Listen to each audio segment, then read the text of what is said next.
for taking 27 asses. 4 years. You know what the real job is for someone who's sold their soul in Hollywood? Pretend it never happened.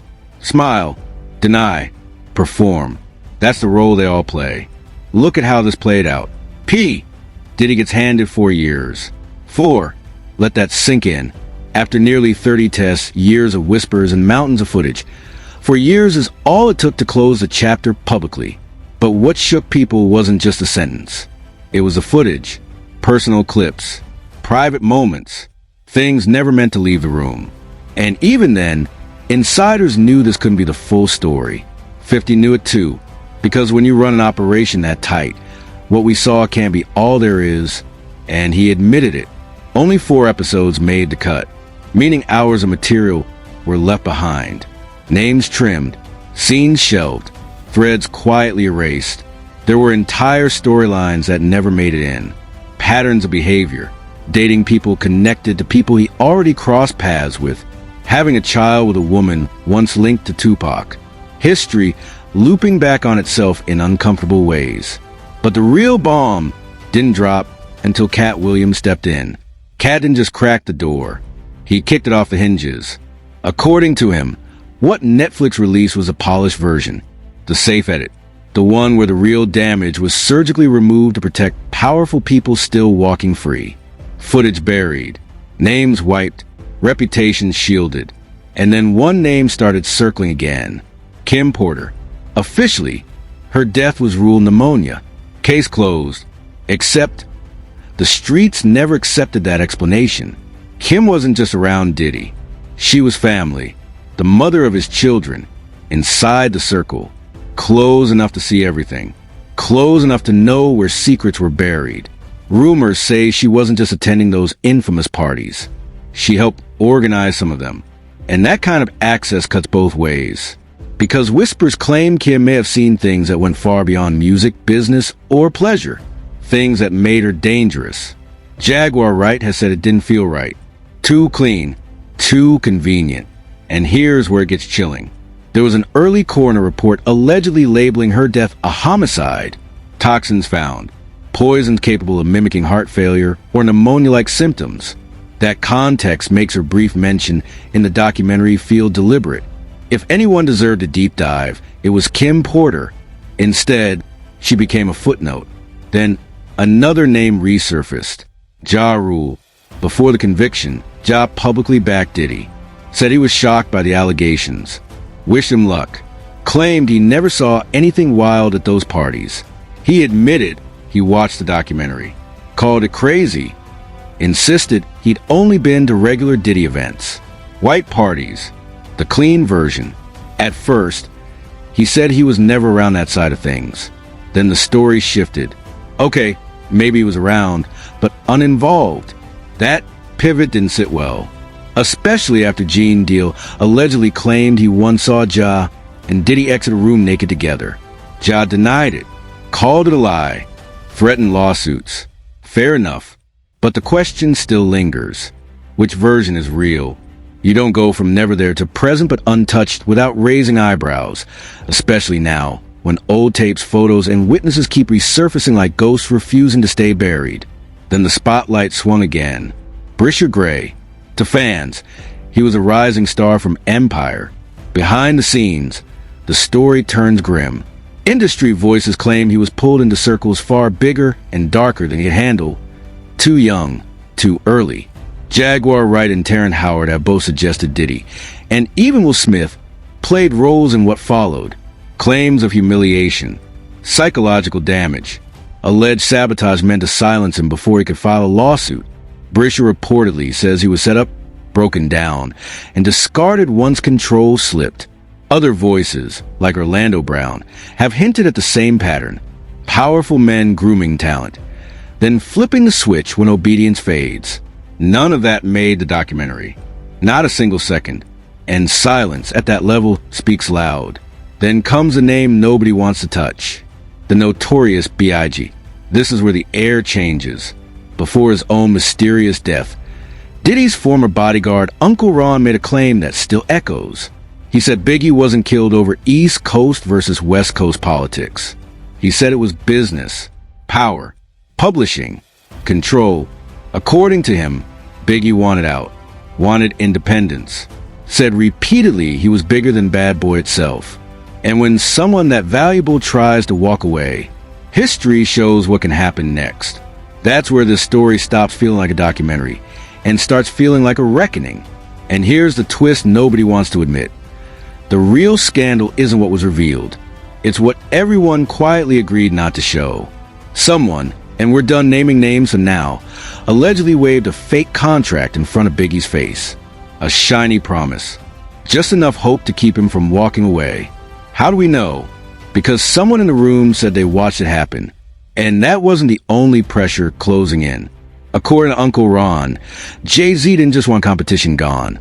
He wanted the lane cleared. Period. The top spot in hip-hop was up for grabs, and Biggie was in the way. Ron claimed Jay wanted Big out, so he could rise uncontested. And Diddy? Ron and Gene Deal say Puff had even more skin in the game. Big was allegedly preparing to leave Bad Boy. Not quietly, and not empty-handed. He planned to take his publishing with him. When money, ownership, and legacy are on the line, that's not just betrayal. That's a threat. Now here's where logic starts screaming. Put 100 people in a room back then. Maybe 3 would have said Biggie being in LA was a good idea. The other 97? They knew it was reckless. Pac had just been killed. The tension was radioactive. Big wasn't even mobile. He couldn't walk properly. Couldn't run. He was being pushed around in a wheelchair. So why? Why rent studio time in Los Angeles for him? Especially when Diddy had access to studios back home in New York. Ask yourself that. What business did Big really have in LA at that moment? Who made that call? Uncle Ron went further. And this is where the room goes silent. He claimed that just days before the murder, Diddy offered him $30,000 to take Big out. $30,000. Ron said it happened March 1st, 1997. He said Diddy approached him directly, not to protect an artist, but to erase one. According to Ron, the motive was clear. Big wanted full rights to his catalog. He wanted freedom. Ron says he turned the offer down because that same night, he learned Biggie was planning his exit. Big should have never been in California. Not with a broken leg. Not barely able to stand. Not traveling across the country to record when safer options existed. Whether people believe Ron or not, one fact refuses to disappear. Diddy controlled Biggie's publishing rights until 2023. Decades after his death. That single detail keeps the conspiracy breathing. And then, Ron allegedly started talking to the feds. Weeks later, he was dead. No trial, no testimony, no follow-up. Even his TikTok comments were wiped clean. That's not proof, but it's more than coincidence. The documentary barely brushed past it. Then comes the name that always rattles the walls. Tupac Shakur. Pac's death never settled. And 50 Cent has been throwing fuel on that fire for years. Back in 2006, 50 openly accused Diddy in a diss track. He rapped questions people were afraid to ask out loud. Who really killed Biggie? Who benefits when legends die? Pac himself wasn't quiet either. In a 1995 Vibe interview, Tupac said he believed Diddy was connected to the shooting that nearly killed him in New York. Not internet rumors. Not bloggers. His words. When asked directly if Puffy was involved, Pac didn't dodge. He said only they could answer that question. But he admitted he believed it. Said he had proof. Receipts he chose not to expose. Not for the world. Just between him and the man who knew. When asked what mattered most about the 1994 shooting, the answer was chilling. Pac said when he arrived at the studio that night, Sean Combs and his entire crew refused to look at him. No eye contact. No concern. No surprise. Just silence. And sometimes, silence tells you everything. Fast forward after Tupac's murder in Las Vegas, and suddenly the past starts catching up. In 2023, Keith D is arrested for Pac's killing. And with that arrest, an old rumor explodes back into the spotlight. A rumor about money. Keith D claimed there was $1 million bounty. That Diddy allegedly put it up. For years, people dismissed it as street talk, until names started repeating the same story. The word was that after Pac was killed, Puff allegedly sent $1 million to Zip. That money was supposed to be passed along to Keith D. Instead, Zip allegedly kept it. And here's where it gets uncomfortable. TK Kirkland, someone who actually lived with Zip at one point, hinted that the story wasn't fiction. He said he'd heard it too, said it lined up with what people behind the scenes were saying for years. Same story, same players, different mouths. Then 50 Cent quietly added fuel to the fire. He admitted that Tupac-related material was deliberately cut from the documentary. That alone raised eyebrows. But then, he dropped something far more explosive. 50 claimed Diddy allegedly had a child with one of Tupac's former girlfriends. Pause on that.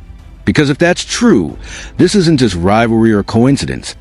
It's betrayal layered on top of betrayal. And when people pressed 50, asking if what we saw was really everything he had, his answer said it all. No, it wasn't. Only 4 episodes made the cut, which meant decisions had to be made. Footage trimmed, stories left on the floor, including a pattern no one wanted to touch. Diddy allegedly dating women, connected to people he'd already crossed paths with, including a woman who had once been with Tupac and later had his child. That detail alone reframes everything. If Pac was removed and someone close benefited afterward, the theories don't sound so crazy anymore. Leaving Tupac out of the documentary wasn't quiet. It was loud. But 50 teased that more footage exists. Unreleased tapes. Material that didn't make Netflix. And instead of hiding it, he hinted he might drop it independently, on YouTube, unfiltered, which has people asking the same question. Will the Tupac tapes finally surface? Then another familiar name starts circling again. Jay-Z, and his absence from the documentary was impossible to ignore. For years, Jay and Diddy built parallel empires. Same rooms, same parties, same power plays. People have whispered that their relationship went deeper than business. Jaguar Wright once summed it up with an analogy that stuck. Peanut butter and jelly. Separate, they're just ingredients. Together, they become something else entirely. She said Diddy and Jay work the same way. Indivisible, intertwined. What's interesting is when Jay finally started creating distance. Not years ago, not quietly, only after the RICO charges hit. He already managed to sidestep one lawsuit tied to Diddy. But the streets are asking if that was just the first ripple. Because when a system starts cracking from the inside, the people closest to the center don't get hit first. They get hit last.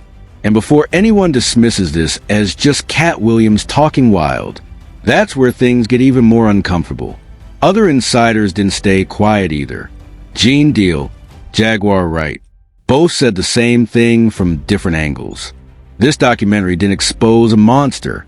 It protected a machine. And that's where the story turned suffocating. Gene Deal, Diddy's former bodyguard, made it clear from day one that what aired on Netflix was diluted, watered down by design. According to him, the most explosive stories were deliberately avoided, not because they weren't real, but because touching them would have cracked the entire industry open. Gene said he sat for nearly an hour, brought photos, footage, documents, first-hand proof, and still walked away feeling played. Behind the scenes, he claims he was told something that flipped the whole narrative. That 50 Cent didn't actually control what went in or out of the series, even though his name was plastered across the marketing like a shield. That detail changes everything. Gene said once he realized this wasn't about truth, but damage control, he refused to participate. And that's exactly why the documentary feels hollow. Because the people who knew the most didn't cooperate once they understood the rules. According to Gene, if the real stories aired, too many powerful names would have been dragged into the light. Executives, lawyers, gatekeepers, and Jaguar Wright went even further. She didn't call it a documentary. She called it a mockumentary. Her word. She said almost everything shown was information she'd already been screaming for years, while the real bomb stayed untouched. When asked if anything in the series was new to her, her answer was simple. No, nothing. Jaguar doesn't believe this was about cleaning up the industry. She believes it was about rearranging power. In her view, Diddy and Jay-Z weren't being removed to fix the system. They were being replaced. She accused 50 of wanting the throne, not reform. And people started rereading one of 50's tweets after Diddy's conviction. He joked that anyone booking Diddy for speaking events should call him instead. It sounded playful on the surface, but to some, it felt like a replacement announcement. Then another name quietly loomed in the background: Clive Davis. Without Clive, there is no bad boy empire. Period. He met Diddy before the fame, before the money, before the power. He funded him early, backed him early, helped engineer the machine that printed money for decades. At one point, Clive held majority control of Bad Boy Records. Yet in a so-called reckoning, he barely appeared. Jaguar reportedly called him the devil incarnate. That footage never aired. And when Clive was asked about Diddy later, he offered only one response: no comment. Because once you start pulling on Clive Davis, you're no longer talking about artists. You're talking about the people above the chaos, the ones who never get blamed. Then comes Stevie J. Stevie wasn't just nearby. He was inside, producing hits, living at Star Island, seeing who came through and what happened behind closed doors. When federal agents raided Diddy's property, Stevie didn't run. He defended him publicly. Even after lawsuits began naming him, even after allegations surfaced claiming he helped coordinate escorts, even after rumors of footage involving him leaked, still loyal. And that loyalty raised one question people couldn't shake. Is it friendship, fear, or shared secrets? Then there's Usher. Usher lived with Diddy as a teenager. Old interviews resurfaced where he admitted what he witnessed was confusing, overwhelming, wild. Later, he said he would never allow his own children to experience what he did. At the time, people laughed it off. Now it sounds like regret. That trail leads straight to Justin Bieber. Justin was just 13 when he was introduced to Diddy. Old clips showed Diddy bragging about having 48 hours with him, saying what they did couldn't be disclosed. Back then, it was brushed off as jokes. Today, it feels disturbing, especially when you line it up with Justin's later breakdowns, talking about isolation, betrayal, emotional damage, and cutting ties with nearly everyone connected to his early career. Years later, Justin quietly unfollowed his longtime manager, Scooter Braun. Scooter then wiped his entire Instagram account. Small moves, big implications. Jaguar says footage still exists. Gene says celebrities were protected. Katt says names were deleted. Put it all together and the picture becomes clear. This was never the full reckoning. It was a version they thought the public could handle. So the real question isn't what we saw. It's what's still hidden. Who got protected? And who's next? Was this exposure? Or just another cover-up? Drop your thoughts below. And make sure you're subscribed. Because this story isn't over.